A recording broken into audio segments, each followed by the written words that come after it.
नमस्कार, Manoj Tiwari talk show में आपका बहुत बहुत स्वागत है।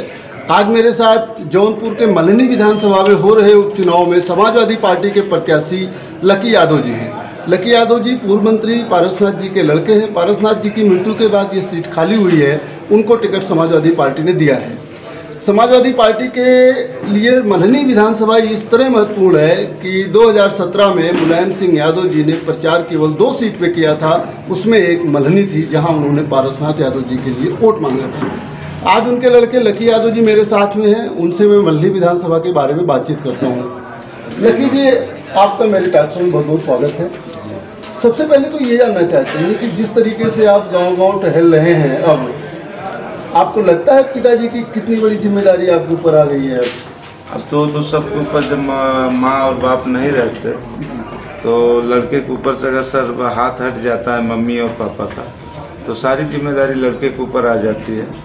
और इस समय तो मेरे ऊपर सारी जिम्मेदारी। आपको लगता है कि पिताजी कितना मेहनत करते रहे होंगे? जी, ये अब मुझे महसूस होता है कि हाँ, पिताजी कितना मेहनत करते थे। लेकिन 2012 से 2012 का चुनाव हुआ मल्हनी विधानसभा में, उसके बाद से लगातार मैं पिताजी के साथ ही चल रहा था।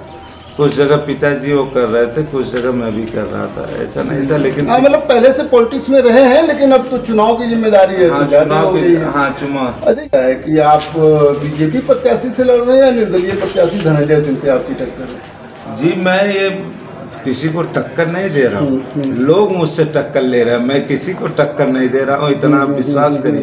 क्योंकि मल्हनी की जनता खुद चुनाव लड़ रही है, न कि मैं चुनाव लड़ रहा हूँ, ये आप जानते रहिए। नहीं, जैसे कि अभी मात्र साल भर के लिए तो ये बचा हुआ है जी, कार्यकाल इसका साल भर के लिए बचा हुआ है। साल भर के लिए जनता जो है लकी यादव से क्या उम्मीद है? साल भर के लिए जनता तो अभी ये मन बना बैठी है कि हमको स्वर्गीय बाबूजी को हमको देना है, श्रद्धांजलि देना है, और एक एक वोट करके हम लोग श्रद्धांजलि देंगे। जितनी वोट हम लोग लकी यादव देंगे उतना माला पहनाएंगे। जनता भी मुझसे उम्मीद नहीं कुछ कर रही है। जनता सरकार मतलब अभी आपको सिंपैथी का वोट मिल रहा है? हाँ जी, हमको अभी सिंपैथी का वोट मिल रहा है, और जो मैं परिश्रम कर रहा हूँ, जो लोगों के बीच में जा रहा हूँ, लोगों से मिल रहा हूँ, उसका सहानुभूति भी मेरे साथ जुट रहा है। इस उपचुनाव में लकी यादव के क्या मुद्दे लेकर आप जनता वोट मांग रहे हैं? जनता खुद ही चुनाव लड़ रही है, तो मैं मुद्दा कुछ है ही नहीं। जनता कह रही है कि इस बार कोई मुद्दा है ही नहीं, इस बार केवल बाबूजी को श्रद्धांजलि देना है, बस मेन मुद्दा यही है। और इसके अलावा जनता कोई मुद्दा नहीं। जनता बस मैं, मतलब ये उपचुनाव एक औपचारिकता है। हाँ, वो ये तो उपचुनाव औपचारिकता है ही है, तो जनता खुद ही चुनाव लड़ रही है, मुझे नहीं उसमें कुछ।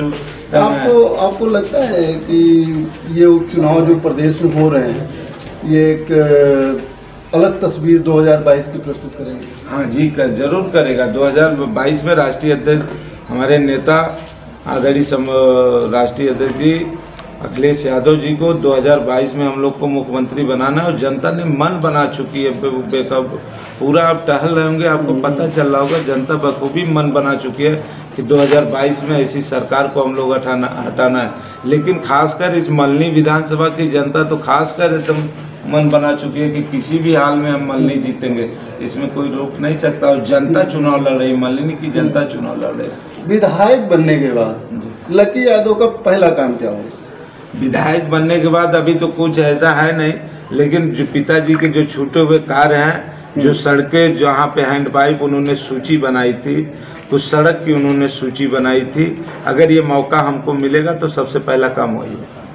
वैसे हम लोग आ रहे हैं, हम लोग को देख रहे हैं, सारे संपर्क मार्ग इतने टूटे हुए हैं कि गाड़ियाँ चलनी मुश्किल है। ये एक दिन की तो समस्या है नहीं, बहुत दिन की है।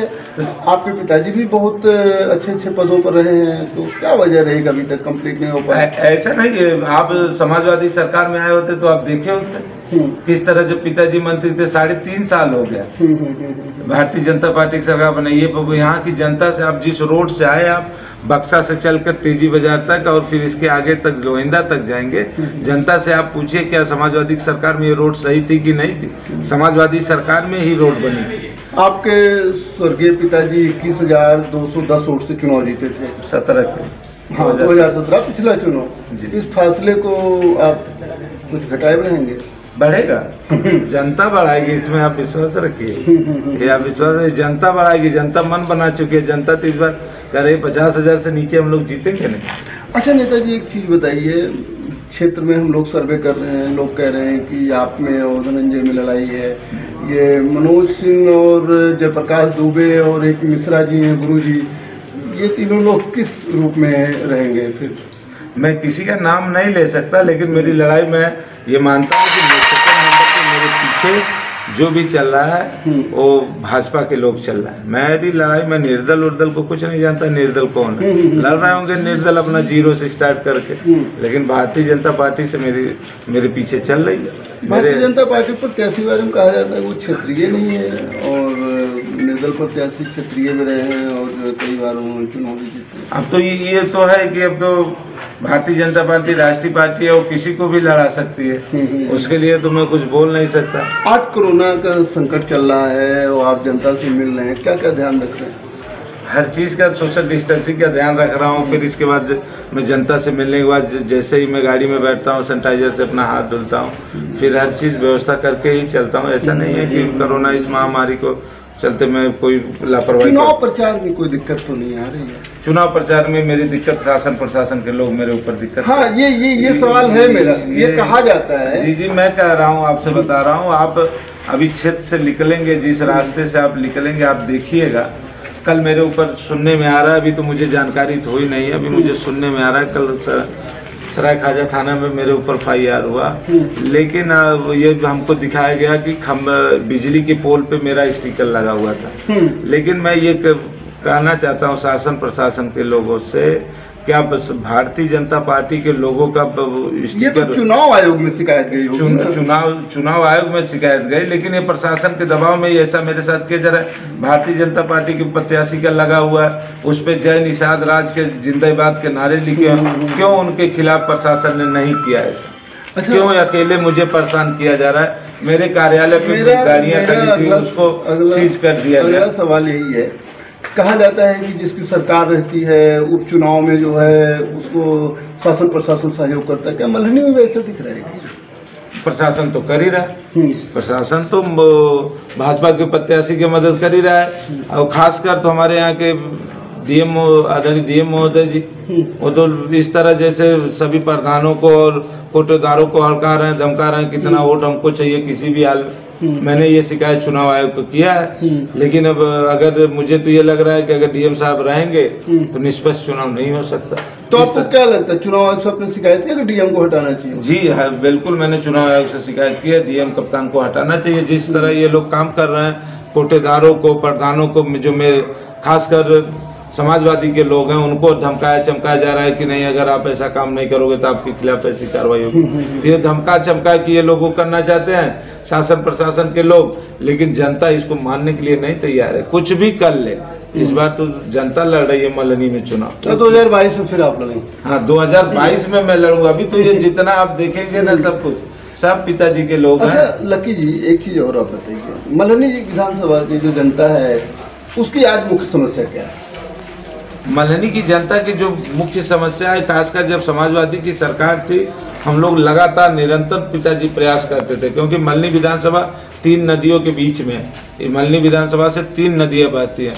पिताजी निरंतर प्रयास कर रहे थे। जब भी पिताजी थे, आप विश्वास नहीं करेंगे, पिताजी 8 साल के अपने कार्यकाल में पिताजी ने 3000 हैंड पाइप लगवाई थी। लेकिन अब सबसे ज्यादा यहाँ समस्या एक हैंड पाइप की ही होती है मल्हनी विधानसभा में, और खासकर रोडों की समस्या होती है।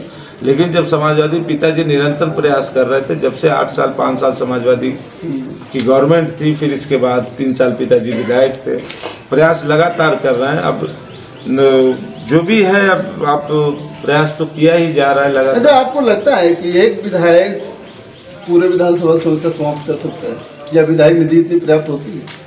नहीं, विधायक अगर गवर्नमेंट रहती है तो अगर वो रहे, गवर्नमेंट का वो मिलता है तो लगातार विधायक अपने क्षेत्र में उसको विकास कार्य करने के लिए लगातार प्रयास रहता है। लेकिन जब गवर्नमेंट में विपक्ष में रहता है अगर विधायक, तो उसको गवर्नमेंट काम ही उतना नहीं मिलता। वो अपना लेटर पे लेटर लिख के जाए, लेकिन उसको उसकी सड़कें स्वीकृत होंगी नहीं। इसलिए जो है आप तो देखे ही होंगे। अच्छा सर, एक चीज मेरा एक सवाल है, जौनपुर एक ऐतिहासिक जिला है वो चाहे वो मिडल ईस्ट के ज़माने में रहा हो या फिर जौनपुर मूली के लिए भी बहुत फेमस हो, तो मिर्ची के लिए भी फेमस है। मिर्ची के लिए फेमस या ये तो मेरा दूसरी बात, ये जो इतनी ऐतिहासिक संस्कृति डाउन हुई है इसके पीछे क्या वजह मानते हैं? बाहुबल, धनबल या कुछ नेताओं की क्रिएटिविटी या कुछ? जी पहले था यहाँ पे, लेकिन अब इस समय मल्हनी विधानसभा जब से ये बनी, मल्हनी विधानसभा की मैं बात कर रहा हूँ, ऐसा कुछ नहीं है, न बाहुबल न धनबल।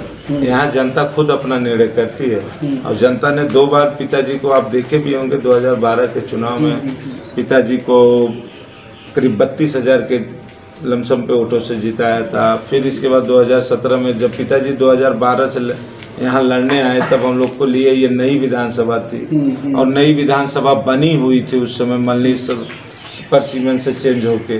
फिर इसके बाद पिताजी उसको यहाँ लड़े पहली बार मल्हनी विधानसभा से, तो जनता ने पिताजी के ऊपर विश्वास कर इतना ज़्यादा वोटों से जीता। फिर इसके बाद 2017 में भी पिताजी लड़े, एक लहर चल रही थी, उस लहर के बावजूद मल्हनी की जनता ने 22,000 से 21,000 समथिंग 32,000 से हम लोग यहाँ जीते। इसलिए मैं मल्हनी विधानसभा में धनबल और बाहुबल का कोई मतलब नहीं समझता। नहीं ठीक है, लकी जी एक सपा प्रत्याशी होने के नाते आप मल्हनी विधानसभा की जनता को क्या संदेश दें? मैं मल्हनी विधानसभा की जनता से निवेदन, मैं उनका बेटा, मैं उनका भाई हूँ और मल्हनी विधानसभा मेरा परिवार है, मेरा घर है। मैं लगातार मल्हनी की जनता से अपील करता हूं कि मैं आपका बेटा हूं, आपका भाई हूं, मुझे आशीर्वाद दीजिए। मैं लोगों से आशीर्वाद घर घर भी पहुंच रहा हूं और उनको घर जाके आशीर्वाद भी ले रहा हूं और उनसे सोशल मीडिया के माध्यम से आशीर्वाद मांग रहा हूं। मल्हनी की जनता को मैं शुभकामना देना चाहूँगा, जिस हिसाब से वो चुनाव लड़ रहे हैं। मेरा केवल मल्हनी की जनता पिता तुल्य माँ बहन से मेरा केवल एक ही आग्रह निवेदन होगा कि 3 तारीख सब लोग मिल के साइकिल का बटन दबाएं और समाजवादी के प्रत्याशी हमको जैसे आए और आदरणीय राष्ट्रीय अध्यक्ष अखिलेश जी यादव को हाथों को मजबूत करें।